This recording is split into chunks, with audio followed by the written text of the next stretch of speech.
3, 2, 1.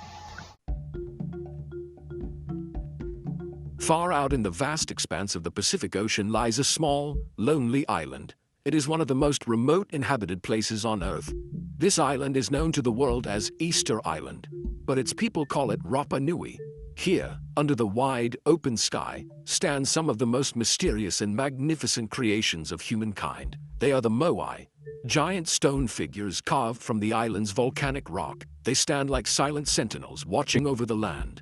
For centuries, they have guarded the secrets of a remarkable culture that flourished in complete isolation. Their stoic faces and imposing presence have captivated explorers, scientists, and dreamers alike, asking a question that echoes through time. Who were the people who made them, and how did they achieve such a monumental feat? These are not just statues, they are a profound statement of human ingenuity and spirit. Nearly 1,000 of these figures dot the landscape of Rapa Nui. Some stand proudly on ceremonial platforms called ahu, their backs to the sea, gazing inland towards the villages they once protected. Others lie unfinished in the quarry where they were born, as if their creators simply dropped their tools and walked away. The sheer scale of this undertaking is, honestly, difficult to comprehend. Imagine a people with only stone tools and the strength of their own bodies, quarrying, carving, and transporting statues that can weigh as much as a space shuttle. It really is a testament to what humans can achieve when they are united by a powerful belief and a shared purpose. The first European visitors who arrived in the 18th century were utterly astonished.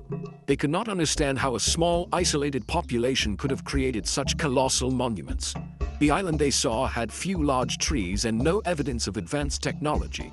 This gave birth to a mystery that has endured for centuries. How are these giants moved from the quarry at Rano Raraku to their final positions all around the island's coast? The puzzle of the Moai became a legend in itself, a story that spoke of human ambition, mystery, and perhaps even a warning about the limits of our resources. These silent figures became a symbol of a lost, brilliant civilization. As we stand here today, on this windswept island on August 24, 2025, the Moai continue to hold a powerful grip on our imagination. They connect us to a distant past, inviting us to look deeper into the story of the Rapa Nui people. They are more than just archaeological wonders. They are the living legacy of a culture that found a way to express its deepest beliefs in stone. They remind us of the incredible creativity that can arise from isolation and the deep, enduring connection between people, their ancestors, and the land they call home. The story of the Moai is not just about stone and tools. It is a story about the very essence of being human. The creators of the Moai were a Polynesian people who, according to tradition, journeyed across the vast ocean in canoes to find and settle this remote island around 900 AD. These were the Rapa Nui, a society of skilled navigators, farmers, and most remarkably, master sculptors and engineers. They built a complex and vibrant culture in complete isolation from the rest of the world. At the heart of their society was a deep reverence for their ancestors. They believed that their leaders descended from the gods and held a spiritual power called mana. This mana was not just an abstract idea. It was a real force that could influence the well-being of the community, ensuring good harvests, plentiful fish, and prosperity for all. The Moai were the physical embodiment of this belief. They are not portraits of gods, but rather representations of deified ancestors, powerful chiefs who had passed away. By carving a Moai, the Rapa Nui people believed they could capture the ancestors' mana and bring it into the world of the living. Each statue was a vessel for this sacred energy. The Moai have distinct features: long ears, strong jaw lines, and prominent brows. Many once had eyes made of white coral with pupils of red scoria, which were inserted once the statue was erected on its ahu. It was believed that only then did the statue come to life, its spiritual power activated, its gaze watching over and protecting its descendants. The process of creating a Moai was a monumental community effort. It began at the volcanic crater of Rano Raraku, the island's statue quarry. Here, master carvers used basalt stone tools called toki to painstakingly chip away at the soft volcanic tuff, freeing the giant figures from the bedrock. This work would have taken a team of carvers many months or even years to complete for a single statue. The entire community would have been involved, providing food, water, and support to the workers. It was a society organized around this central purpose, a collective act of devotion that bound the people together and reinforced their social and spiritual bonds. Once carved, the statues were carefully detached from the quarry wall and slid down the slope, ready for their incredible journey across the island. Some Moai also wore a pukao, a separate cylindrical topknot carved from a different red-colored volcanic stone.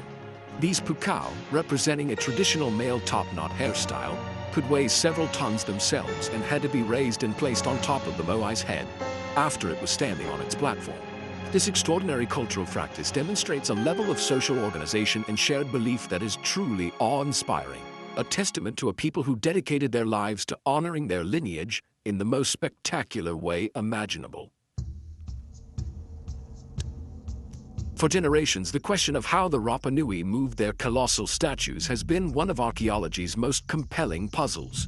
When outsiders first tried to solve the mystery, they imagined scenarios that seemed logical to them, but which often underestimated the ingenuity of the islanders.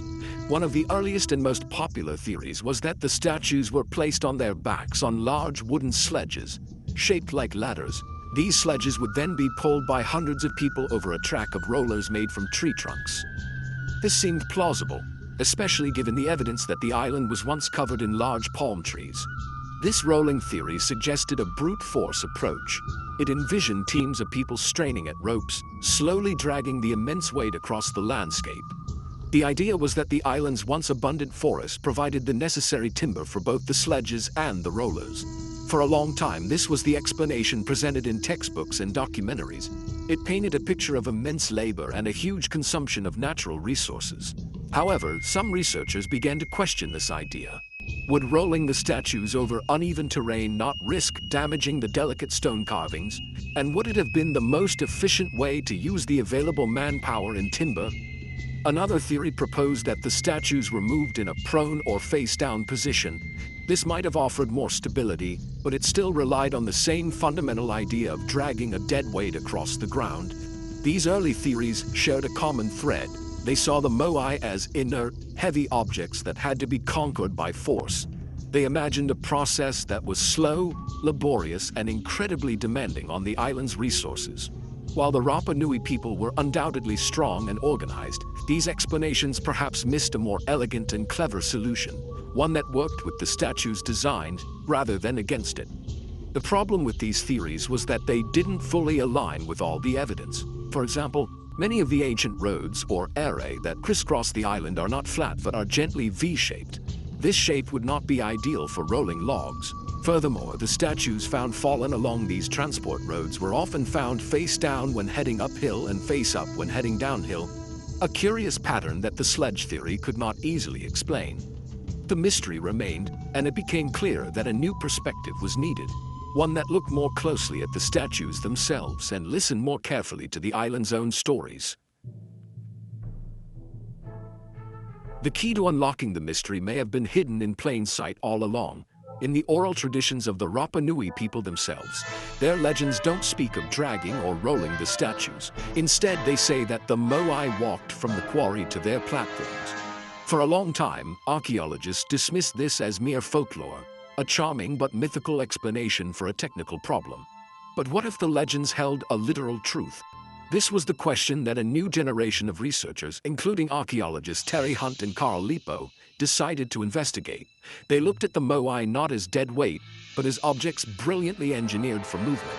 They noticed that the unfinished Moai found in the quarry and those fallen along the transport roads had a specific design. Their bases were not flat but were angled forward, making them unstable on a flat surface. They were carved to be top-heavy, with a low center of gravity that naturally pitched them forward. This design, the researchers hypothesized, was not a flaw, but a feature. It was the key to making them walk. The theory was that by using ropes tied to the head and rocking the statue from side to side, a team of people could make it pivot forward on its angled base, shuffling and waddling in a walking motion. To test this revolutionary idea, they decided to conduct a real-world experiment. In 2012, in a project sponsored by National Geographic, a team created an accurate 5-ton, 3-meter-tall replica of a Moai. They gathered a small team of just 18 people and 3 strong ropes. 2 teams pulled on ropes tied to the head, rocking it from side to side, while a third team on a rope at the back acted as a brake, preventing the statue from falling forward. To everyone's astonishment, it worked. The stone giant began to shuffle forward, rocking and swaying with a strangely graceful gait. It was walking. The experiment was a stunning success. The team was able to move the replica statue hundreds of meters with relative ease. This walking method required far fewer people and no timber for rollers or sledges. It explained the V-shaped roads, as this shape would have helped cradle the statue's base as it rocked from side to side. It also explained why the statues fell forward when going uphill, losing momentum, and backward when going downhill, when the back team pulled too hard to slow it down. The walking theory transformed our understanding of Rapa Nui engineering. It replaced the image of brute force with one of cleverness, elegance, and a deep understanding of physics.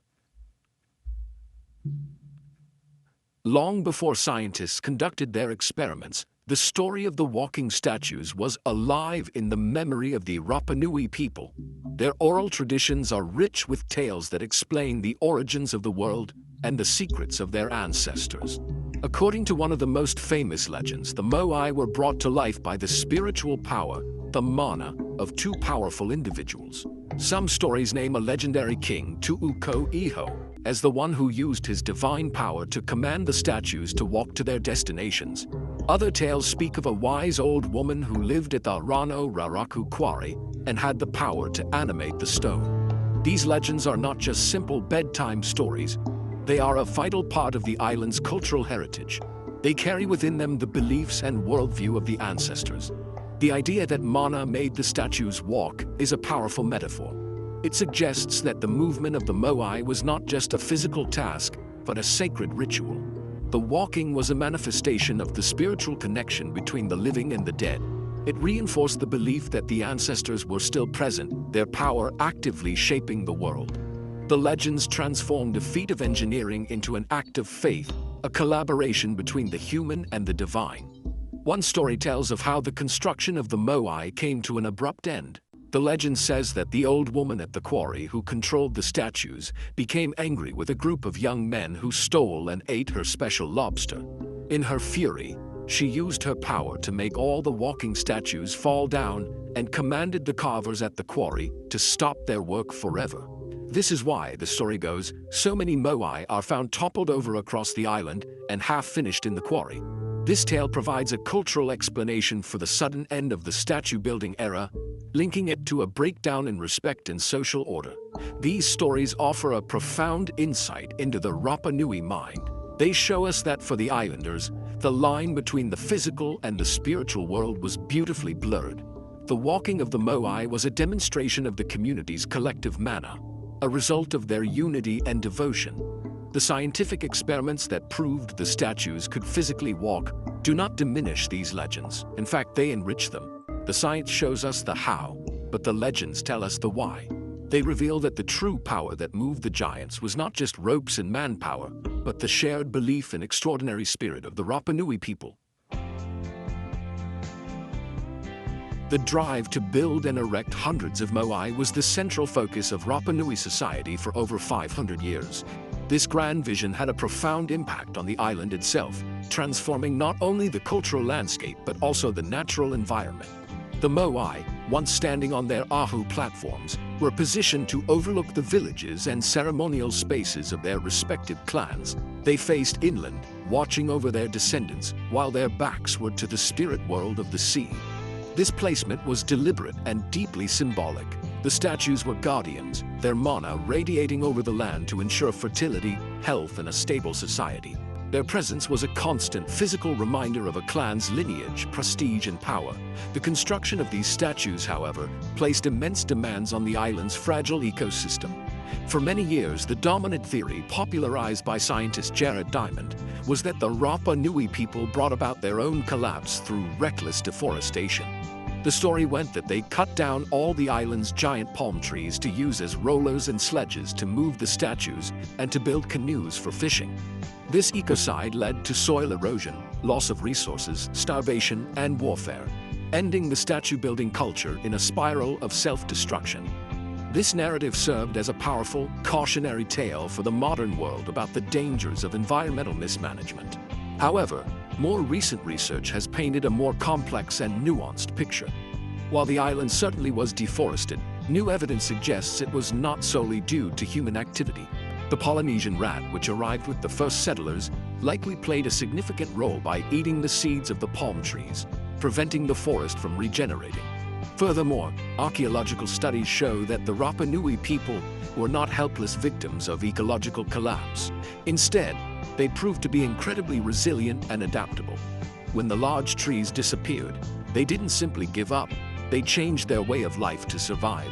Faced with a changing environment, the Rapa Nui people became brilliant innovators. They developed new agricultural techniques such as lithic mulching, where they covered their fields with rocks to protect the soil from the wind, retain moisture, and release nutrients. They built stone-walled gardens, known as Moai, to protect their crops. They shifted their diet, relying more on chickens and small-scale gardening. This story is not one of societal collapse, but of remarkable adaptation. The Rapa Nui did not disappear. They survived by transforming their society in the face of immense environmental challenges, a testament to their deep knowledge of their island home. Today, the Moai of Rapa Nui stand as powerful symbols that resonate far beyond the shores of their lonely island. They are a UNESCO World Heritage Site, recognized for their unique cultural value to all of humanity. For the modern Rapa Nui people, they are much more than tourist attractions or archaeological relics. They are a tangible link to their ancestors, a source of immense cultural pride, and the heart of their identity. The statues embody the spirit of resilience that allowed their people to survive centuries of isolation, environmental change, and contact with the outside world. They are a living heritage, central to the revitalization of Rapa Nui language, traditions, and arts. However, these magnificent stone giants face modern threats. The passage of time, the constant exposure to wind and rain, and the rising sea levels associated with climate change all contribute to their slow erosion. The porous volcanic tuff they are made from is fragile, and protecting nearly 1,000 statues scattered across an entire island is a monumental challenge. Conservation efforts are ongoing, involving both local Rapa Nui experts and international teams who work to stabilize the Ahu platforms and treat the stone to slow its decay. The future of the Moai depends on this careful stewardship, ensuring that they can continue to tell their story for generations to come. The story of the Moai and the Rapa Nui people offers us profound lessons. The older narrative of self-inflicted ecological collapse served as a stark warning, but the newer, more complex story of adaptation and survival offers a message of hope. It shows us that human societies can and do respond to environmental challenges with ingenuity and resilience. It reminds us that indigenous knowledge, developed over centuries of close observation of the natural world, is an incredibly valuable resource. The Rapa Nui did not fail, they adapted. They teach us the importance of community, innovation, and a deep respect for the environment that sustains us. In the end, the Moai are enduring symbols of what humanity is capable of, for better and for worse. They represent the incredible heights of artistic and engineering achievement that can be reached through shared belief and purpose. They also stand as silent witnesses to the consequences of our actions on the delicate ecosystems we inhabit. As we gaze upon their timeless faces, we are not just looking at the past. We are looking at a reflection of our own challenges and our own potential. The walking giants of Rapa Nui continue their silent watch, reminding us of the enduring power of culture and the extraordinary resilience of the human spirit.